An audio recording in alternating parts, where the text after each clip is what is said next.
और दीदी हाँ जी। अपना महादेव के दरबार में बैठे हुए हैं दीदी। हाँ जी। लेकिन ताली जोर से नहीं बजाते हैं, थक जाते हैं। तनी महादेव के दरबार में है तो ताली कस के बजाएगा तो हमरा भी सुकून मिलेगा कि हाँ अच्छा हो रहा है प्रोग्राम। हाँ जी। और हमारे भुवनेश्वर साहनी भैया की तरफ से ये हजारों हजार के पुरस्कार है। भैया के हमरा तरफ से चरण छू के प्रणाम, महादेव की तरफ से आशीर्वाद है। तो कैसे कहते हैं,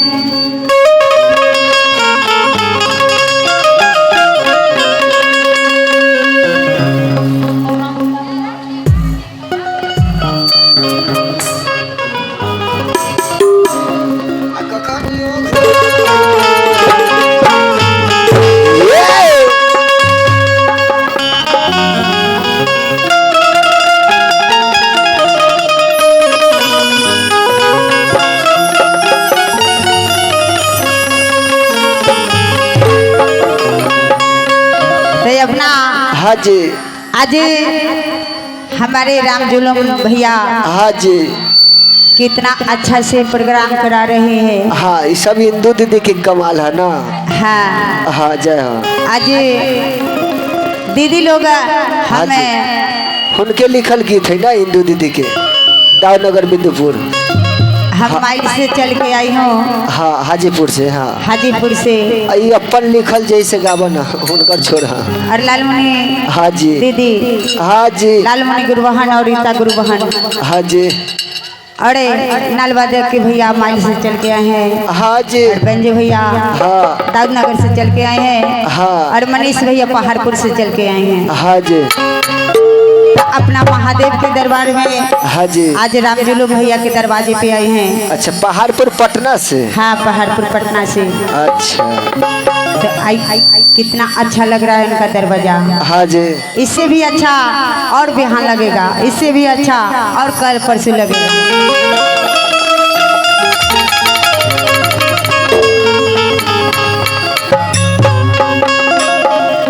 तक्का गाज बोले भवनमा में जय हो। कागज बोले भवनमा में, भवनमा में आयाज शिव गुरु अहन अगनमा में।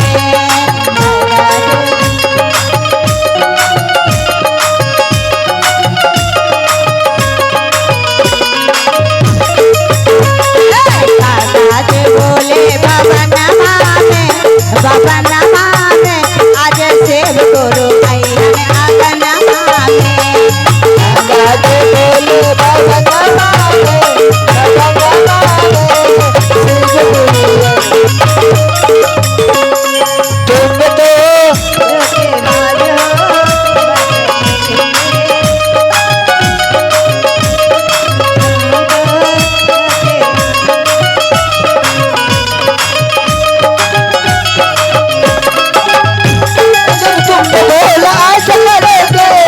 रोज रोज तुम तो भोला ऐसा करोगे, हम तो रूठ जाएंगे तो हाँ हाँ हाँ तुम तो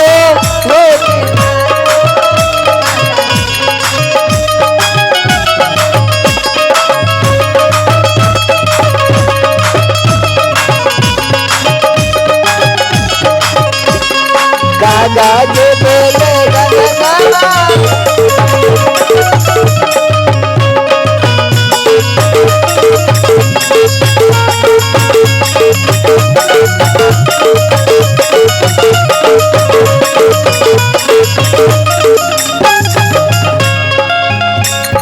सोने सुराही गंगा जल पानी, सोने सोने सुराही गंगा जल पानी, सुराही गंगा जल पानी। चरना धोलाई बने अगनमा में, अगनमा में आज शिव गुरु अहन अगनमा में।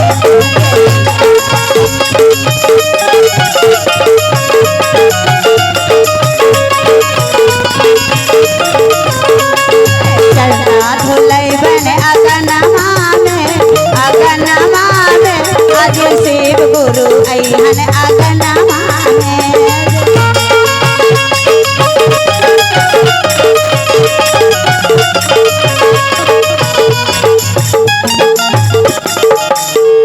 और हमारे बैनाथ साहनी भैया की तरफ से 101 रुपया के महादेव के दरबार में दान ला। हाँ जी भैया के इस 100 के जगह पे 100 करोड़ के मालिक बनैया महादेव। रोटी रोटी बनल रहे, भरल भंडार रहे।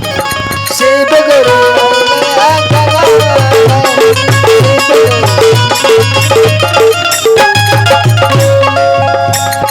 सोने के थाली छपन रगने बा, सोने के थाली, सोने के थाली छपन रगने बा,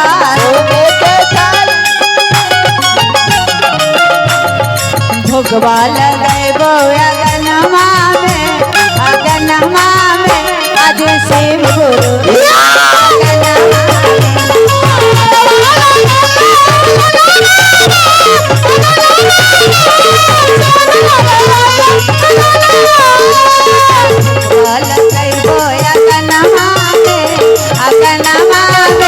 आज शिव गुरु अहन अगनमा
आरती उतारबै अगनमा में, अगनमा में शिव गुरु अहन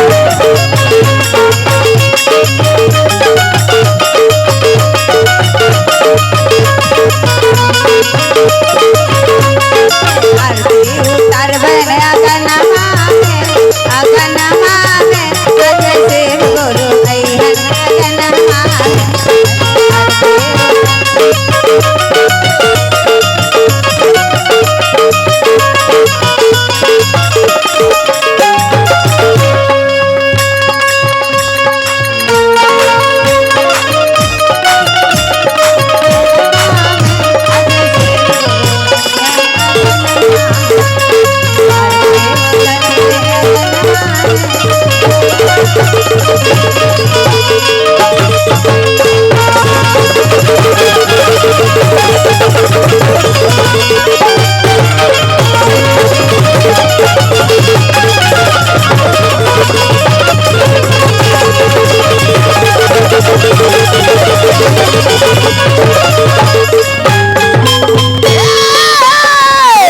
शंकर भगवान की जय, मैया पार्वती की जय। तो दीदी हेलो तीसरा में नमः शिवाय से 108 बार गुरु को प्रणाम करना है। दया कैसे मांगना है कि हे शिव, हाँ जी, आप मेरे गुरु हैं, मैं आपका शिष्य हूँ, मुझ पर दया कीजिए गुरुदेव, दया कीजिए। हाँ जी।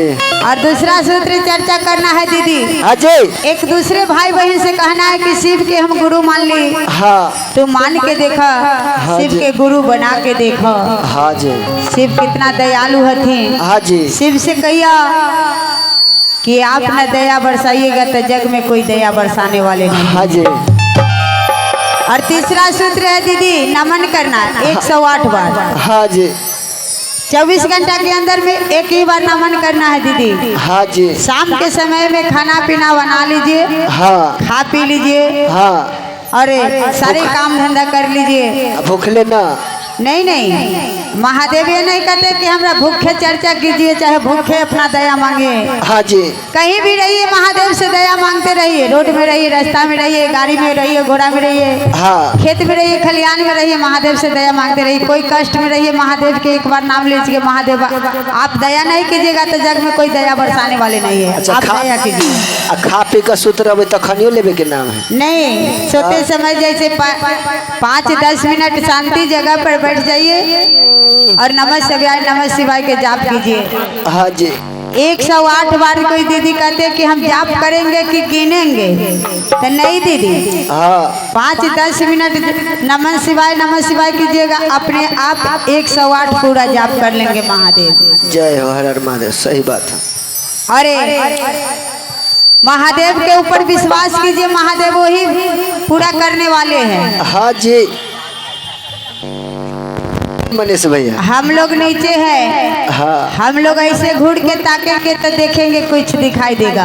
हाँ। और वह पर्वत पहाड़ पर बैठल तीनों त्रिलोक देख रहे हैं। हाँ, हिया के सीसी कैमरा से घींचल डायरेक्ट। हाँ, जानिए कि सीसी कैमरा उनको लगा हुआ है, सब कुछ पहले हमारी बात समझ। हिया के सीसी कैमरा से घींचल डायरेक्ट हो सकले, लेकिन हुआ के घींचल डायरेक्ट न होए वाला है। नहीं, हाँ। वही तो महादेव के दया से तो सब कुछ हो रहा है। हाँ तो कैसे कहते हैं, उनका पर विश्वास कीजिए दीदी। हाँ।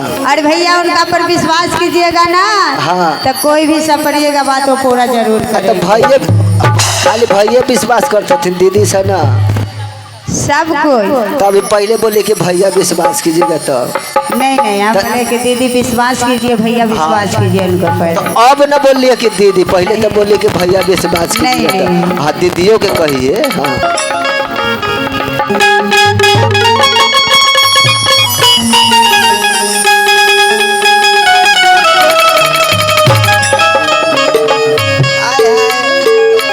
वो जिनका शिव गुरु पर पूरा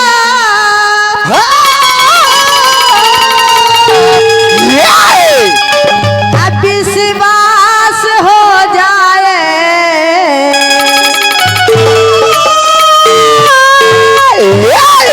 वो जिनका शिव गुरु पर पूरा विश्वास हो जाए।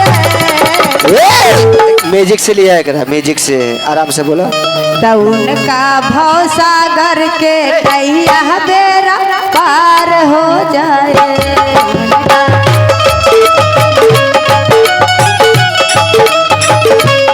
उनका भवसागर के कैया बेरा पार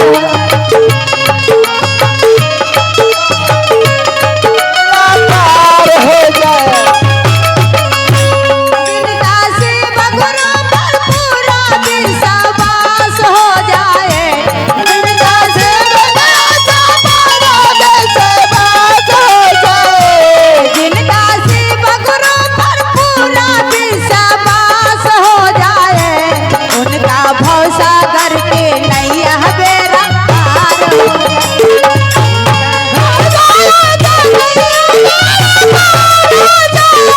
उनका भवसागर के नैया बेरा पार हो जाए।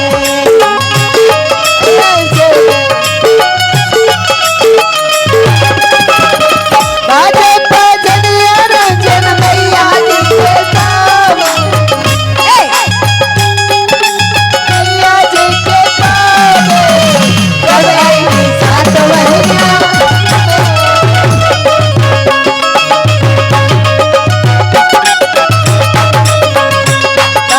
बजनिया रंजन मैया जी के आओ।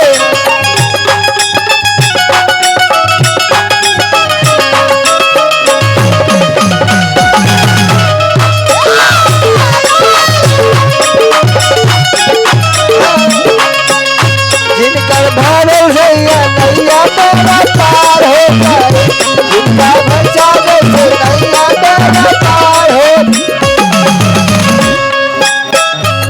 और हमारे हाँ जी। राम जुलूम भैया, उनको सासू जी के तरफ से हाँ जी। 101 रुपया के महादेव के दरबार में आए हैं। हमारे राम जुलूम साहनी भैया के सासू माँ के हमरा तरफ से चरण छू के प्रणाम, महादेव तरफ से आशीर्वाद है। और कहते भैया हाँ जी जिनका रहे खातिर